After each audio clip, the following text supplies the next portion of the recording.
Guide des transactions, page 14. Donc, il s'agit de l'achat de suppléments minéraux. On va payer parce que, vous voyez, on a eu des escomptes suite au paiement comptant. Donc, ça veut dire qu'on a payé comptant. Les escomptes doivent être entrés comme des revenus. Je vais vous montrer comment tout à l'heure. Donc, élément important, surligner la date, le numéro de facture, le montant du supplément protéique, asynchro. Si vous ne savez pas c'est quoi, vous pouvez aller sur Internet, taper asynchro 5040, vous allez avoir le détail. Si, pour n'importe quelle facture, si vous vous demandez c'est quoi, écrivez-moi avec les références puis je vais vous répondre. Donc ici, j'en ai acheté pour 4 tonnes ou 4020 kilos, j'ai le montant. Donc, le montant vient, 1829, vous voyez qu'ici, c'est en moins. Donc, vous avez eu des escomptes parce que vous avez payé comptant, parce que vous avez acheté une grande quantité et parce que vous avez passé votre commande hâtive. Souvent, c'est janvier ou décembre pour le printemps suivant. Donc, ces escomptes-là viennent réduire le montant de la facture qui est de 1757,06. Les comptes que je vais sélectionner, d'abord le 10 200, le compte de banque. Et le compte de dépenses, ça va être minéraux, 72 620.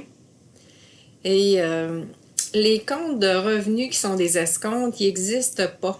Fait qu'on va le créer après prime et ristourne. C'est semblable à une ristourne. Donc, je vais l'identifier comme étant 60 535. Fait que je m'en vais sur SIGA.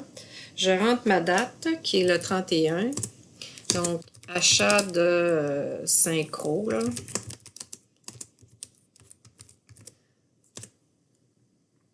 Je paye avec le compte de banque. Donc, l'argent vient du compte de banque. C'est crédité pour un montant de 1757,06. Le chèque, on va dire numéro 2. Achat de minéral. Ce montant-là va dans le compte minéraux, qui est le 70 540. Donc, le compte minéraux, lui, est débité de 1829,10. C'est important de mettre la valeur en minéraux, combien ça a coûté, et l'escompte à part. Combien de kilos? J'ai 4020 kilos. Et ensuite, je vais créer mon compte d'escompte. Donc, moi, je l'ai déjà fait préalablement, donc vous ne verrez pas nécessairement toutes les étapes, mais vous allez dans Fichier, Charte de compte. Vous allez aller dans Ajouter un compte. De voir l'assistant. Donc, étape 2, le type de compte, c'est un compte de revenus. Étape 3, vous écrivez ici escompte.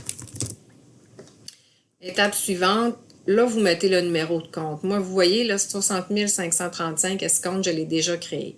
Puis quand vous faites suivant, ben après ça, la prochaine étape, c'est terminé.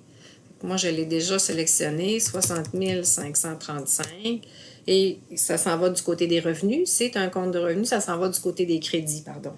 Donc, vous pouvez rentrer les 3 escomptes séparément, comme vous pouvez les additionner. Moi, je vais les additionner.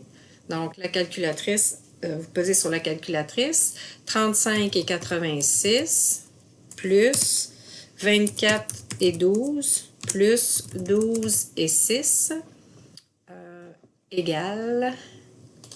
Et ce montant-là se déplace avec la flèche automatiquement dans la cellule. Je viens de me rendre compte qu'il y a une chose que j'ai oubliée. J'ai oublié de mettre le numéro de facture. Donc, c'est la première fois que ça arrive. Vous avez 2 choses à noter. Le numéro de chèque parce que vous payez et le numéro de facture. À ce moment-là, vous le mettez dans la note quand il y a 2 éléments. Donc, vous mettez facture, numéro. Un instant, 75 64 23. Ça, c'est le numéro de facture.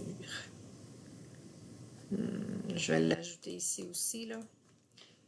Facture 75 64 23.